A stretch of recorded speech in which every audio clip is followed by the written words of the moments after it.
Bonjour à tous et bienvenue sur la chaîne de Lento. Aujourd'hui, le Gobelin Noob découvre numéro 38.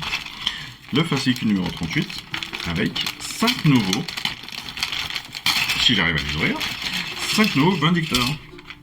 Alors les Vindictors on les connaît déjà, hein, bien sûr. Mais on a 5 autres, donc ça c'est plutôt cool parce que mine de rien, c'est une très très bonne unité hein, qui passe par tous les Vindictors, on le sait. On l'a vu dans les tactiques de l'ordre. C'était le premier numéro qui reprenait les informations sur les tactiques.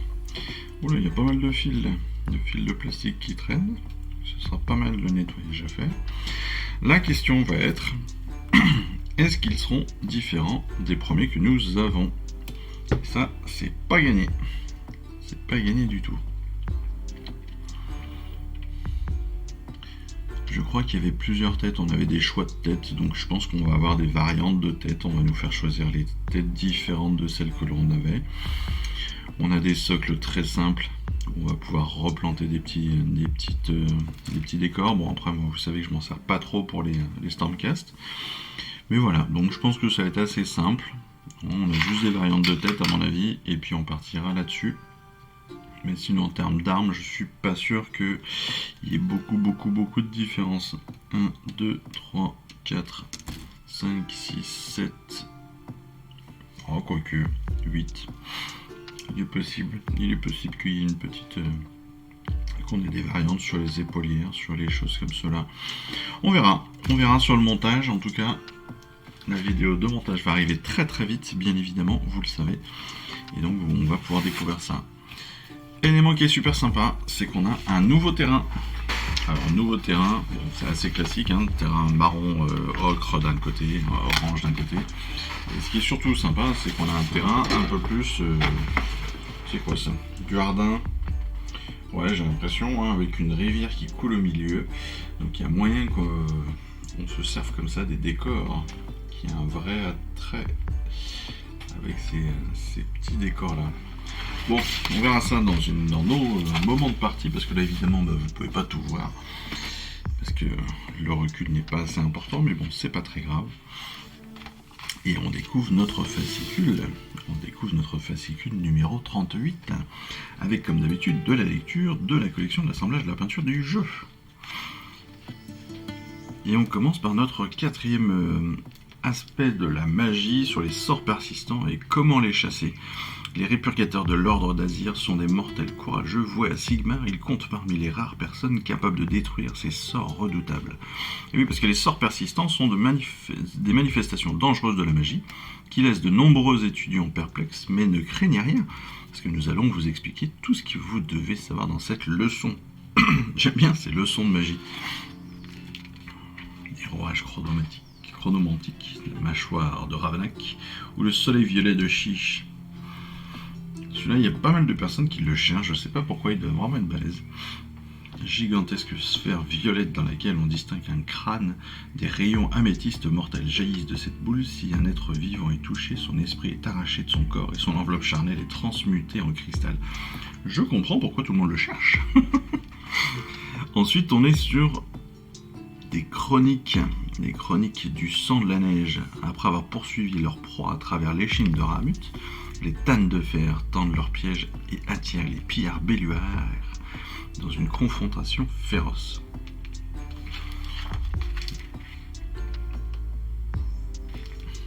On a déjà commencé cette histoire. Ça me dit rien. Du sang dans la neige. Parce que là on est sur des titans ogres. Sur les titans là, et puis sur les tannes de fer. Donc c'est une hoste de Stormcast, mais cette histoire et ce décor autour me dit rien, ça me rappelle rien. Bon, on verra bien, on va lire ça tout seul, tranquille, bien évidemment. Je vous rappelle qu'un jour, dès que je suis sûr que toutes les histoires seront terminées, eh bien j'en ferai une lecture complète, histoire de... Ensuite, on passe évidemment sur la mise en avant de nos Vindictors, de notre seconde unité de Vindictors. Par nos corps, nous défendons les fidèles. Par nos vies, nous honorons Sigmar. C'est beau. Ouais, très utilisé par les commandants éternels, hein, les Vindictors, évidemment. Parce parce qu'ils peuvent mobiliser plusieurs unités adverses. Et ils peuvent coordonner une bonne défense. Ouais, ils sont très très bien, hein, les Vindictors. Ils sont pas vraiment passe-partout pour ceux qui aiment les Stormcast, ceux qui jouent les Stormcast. C'est vraiment une unité hyper sympa parce que c'est vraiment c'est l'unité de base, mais qui est mine de rien assez balèze, assez tanky, juste ce qu'il faut pour pouvoir déjouer pas mal de plans. C'est assez utile. Hein. Les origines du Primus, le trait d'unité, évidemment, on va pouvoir donner un nom à cette unité. Pareil pour les champions d'Ulgu, qu'est-ce que c'est? Pourquoi est-ce qu'on parle des champions d'Ulgu? Pour approfondir l'historique de vos figurines, si vous voulez qu'un héros, une unité ou une créature de votre collection vienne d'Ulgu, vous pouvez faire un jet sur ces tables afin d'ajouter des détails à son histoire.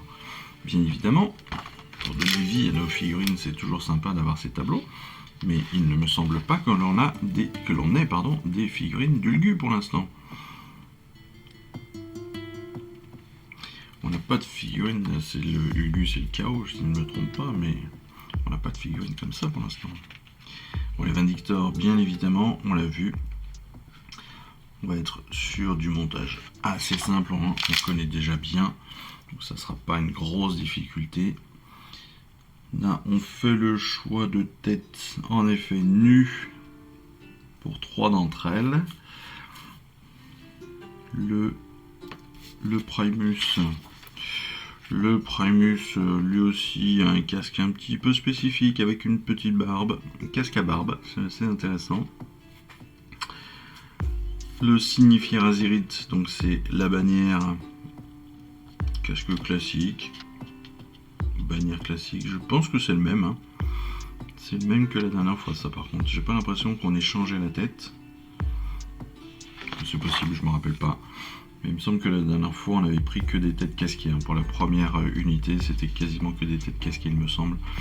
Sur la peinture, bien évidemment, on verra ça dans la vidéo spécifique, mais on l'a déjà fait une fois, on va le refaire une seconde, ça sera pas un souci. On va pouvoir aussi... On a une information, un guide spécifique sur les sous-couches, les couches de base et les ombrages pour les Vindictors Tanne de Fer. Donc, on va nous donner un chapitre spécifique. C'est une hoste spécifique hein, pour les Tannes de Fer.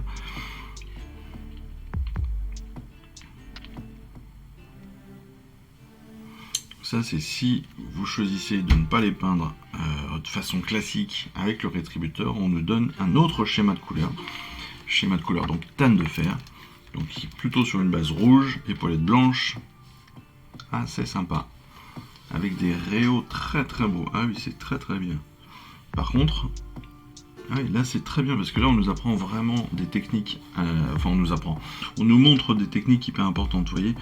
Là, rehausser soigneusement les arêtes de chaque écaille de maille avec du Sybaric Green. Et en fait on nous faire passer juste un petit coup sur chaque écaille de la cotte de maille et ça donne un vrai effet super beau là. Pareil pour la bannière. Ah j'adore, c'est vraiment très très classe. Ah oui. J'aime beaucoup. Voilà, enfin, le genre de guide que je souhaite.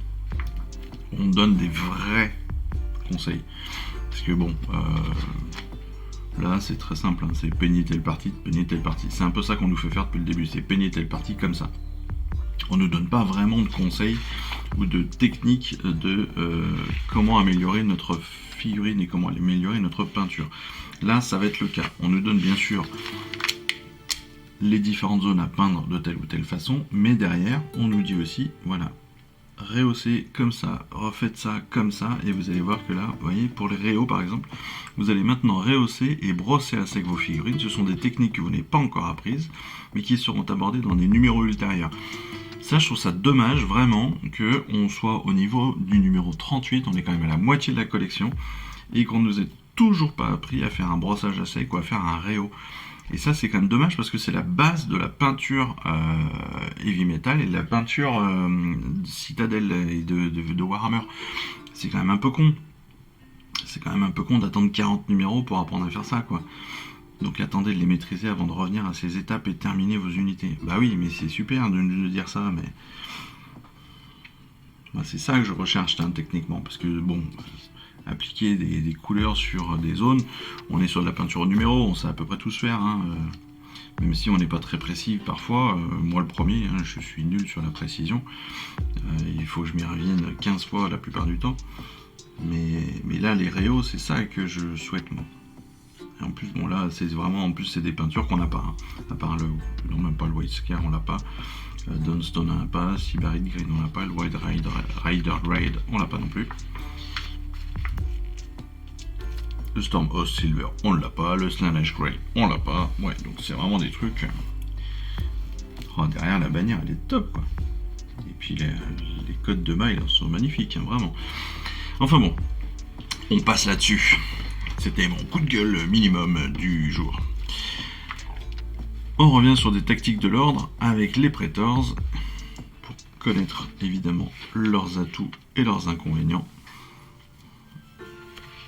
Ça, on redécouvrira ça dans la vidéo spécifique aux règles. Pareil pour les mythoclastes de Xandir.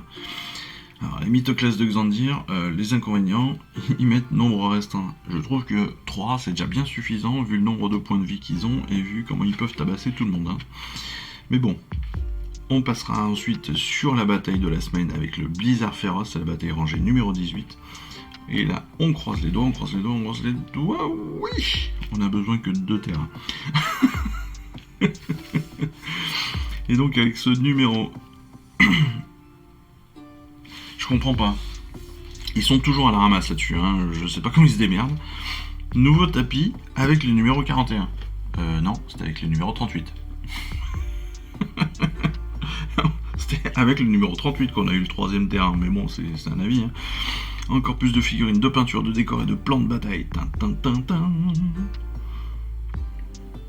Et on va bientôt avoir les maniaques Caradron qui vont arriver, qui vont venir appuyer l'ordre. Ces duardins ingénieux renforceront vos troupes grâce à leur technologie avancée. Par ailleurs, de nouveaux Sylvanettes rejoindront votre armée, dont l'esprit de Durtu. Et lui, je l'attends, mais il est vraiment beau. Hein. Et comme on en parle la semaine prochaine c'est le dernier numéro de ce colis, donc je vous donnerai un petit truc que j'ai entendu. Donc voilà, écoutez. On en parlera la semaine prochaine. Ça, c'est un teaser pour la prochaine vidéo. Destruction, bien sûr. De nouveaux combattants déments viendront rallier votre destruction, votre force de la destruction sous la forme de villes du fil obscur munies d'armes étranges, d'ignobles champignons et d'un grand nombre de squigs. Ça, c'est une bonne chose. Et oui, on va avoir des fanatiques, on va avoir des... Oh là, ça va être superbe. Peut-être qu'on aura enfin des bons gros décors aussi. J'ai hâte de les... J'aimerais bien les avoir, ceux-là. Je sais pas si on va les avoir dans la collection, mais ils sont vraiment très très classe. J'aime beaucoup. Mais en l'occurrence, donc ce nouveau tapis, il n'arrive pas du tout avec le numéro 41. Voilà, il est arrivé avec le numéro 38. Bon, je sais pas pourquoi ils nous mettent ça comme ça. Ou alors c'est peut-être avec le numéro 41 qu'on va utiliser 3 terrains. C'est possible. Préparez-vous à découvrir Shaman, le royaume du métal, avec un nouveau tapis de bataille sur lequel poursuivre vos aventures dans les royaumes mortels. Renforcez votre armée avec des bêtes de guerre de monstres, une nouvelle faction, les maniaques Caradron, des pirates du Hardin en quête des terrors. Super. Allez, découverte des prochains numéros, évidemment le 39 avec nos 2 shades, le Reclan Flash Shade et puis l'Atonian Camo Shade, donc du rouge et du vert. Et puis on commence à parler donc du prochain colis, le colis numéro 12 avec le numéro 40 et 41 techniquement, parce que là c'est la première partie de l'esprit de Durtu qui va être... Ah non mais il est très très beau lui aussi. Hein. Non, les Sylvanettes, oh là là, j'espère que je vais m'amuser sur la peinture parce que sinon ce sera un cauchemar. Sinon, je vais le regretter. Je vais le regretter. En attendant, un nouveau plan de bataille, des nouveaux Vindictors. Et ben, un numéro 38 qui est bien rempli, dites donc.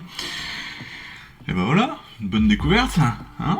Et ben écoutez, j'espère que cette découverte du fascicule numéro 38 vous aura plu. Je vous invite à continuer à me suivre, bien sûr, sur tous mes réseaux, que ce soit Facebook, Instagram, bien évidemment sur YouTube. Vous êtes déjà inscrits, vous êtes déjà abonnés, mais continuez et parlez-en autour de vous, bien sûr. Et puis, en attendant les prochaines vidéos d'assemblage, de peinture, de bataille, etc., et ben écoutez, je vous souhaite une excellente semaine. Allez, à très vite. Ciao, bye bye. vous remercie d'avoir suivi cette vidéo. Si ça vous a plu, eh bien abonnez-vous, lâchez un petit like et un commentaire et suivez-moi sur Instagram. Instagram où je poste régulièrement des photos de mes dernières réalisations et dernières peintures. Et puis comme il est maintenant de tradition sur la chaîne, je vous souhaite une excellente fin de journée et surtout, lisez bien, collectionnez bien, assemblez bien, peignez bien et jouez bien. Allez, je vous embrasse et puis je vous dis à très vite. Allez, ciao, bye bye.